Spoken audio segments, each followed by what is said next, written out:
And so what I wanted to do in this short series of lectures is look through the lens of one of the great Andalusian exegetes, Ibn Juzay al-Kalbi. And I'm going to talk also a little bit about Imam al-Ghazali's theory of al-Jawahir, because Imam al-Ghazali also has a very interesting theory of the Quran. It's a little bit about Muhammad ibn Ahmad bin Muhammad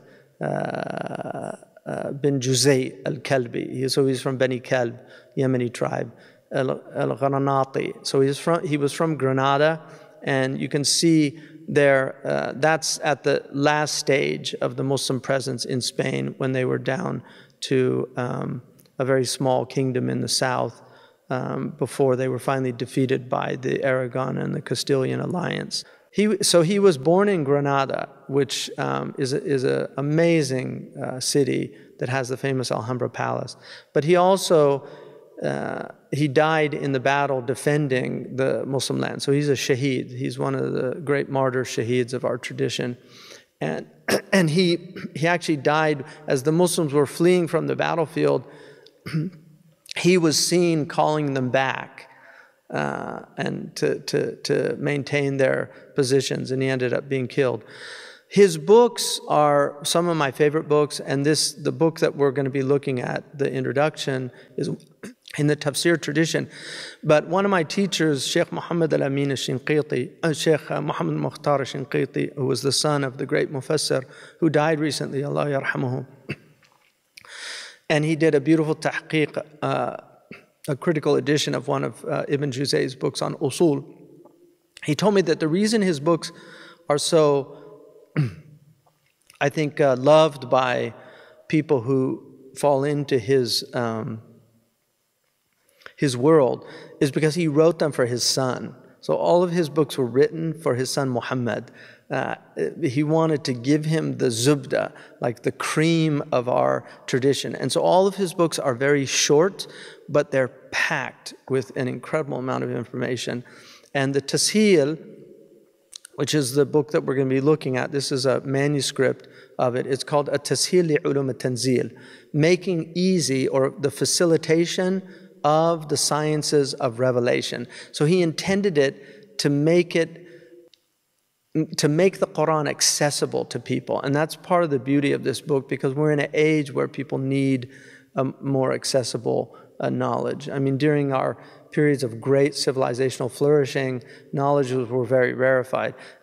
He basically says that if you really want to sum up the entire Quran, he says, معاني والعلوم التي تضمنها القرآن. He said, we're going to speak to them in summation and in tafsir. أما الجملة, as for the summation of the Quran, the comprehensive explanation. فاعلم أن المقصود بالقرآن, the real purpose of the Quran is دعوة الخلق إلى عبادة الله وإلى الدخول في دينه. So it is an invitation to Allah's creation to enter, to believe in Him, right? To come to Him and to worship Him, and then to enter into a transaction with Him.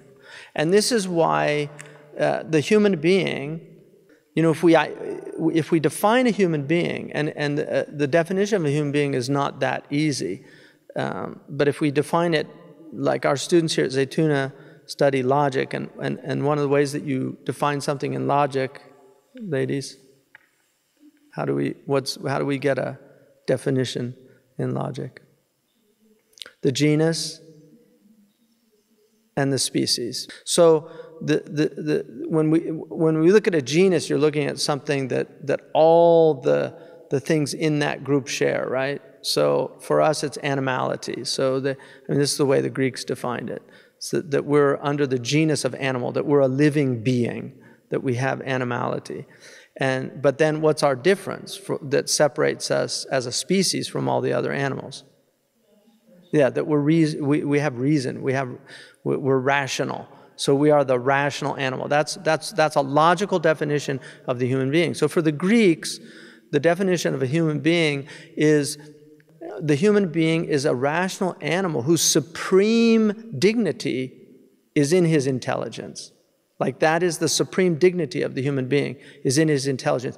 But for the Jew and for the Muslim, a human being is a free individual created by God that has a personal relationship with God and has the ability to enter into a covenant with God, and his supreme righteousness is in obeying and submitting to the commandments of God.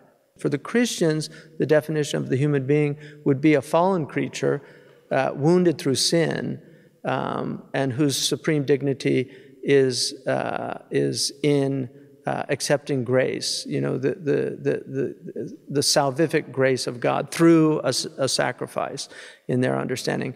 And I mean, we would acknowledge that we are wounded in sin. Kullukum khata'un, the Prophet ﷺ said, wa khairu khata'ina tawwabun. All of you are sinful, and the best of the sinners are those who repent. So we know that we have a black dot, according to the Prophet ﷺ, which is not, you know, we don't believe in original sin in the kind of Christian conception of it, but we do recognize that we're fallen as a species, and fallen man has his struggles. That is the summary of the Quran. It's da'wat al-haq, right? Da'wat al-khalq ila ibadat al-haq wa ad-dukhul fi dinihi.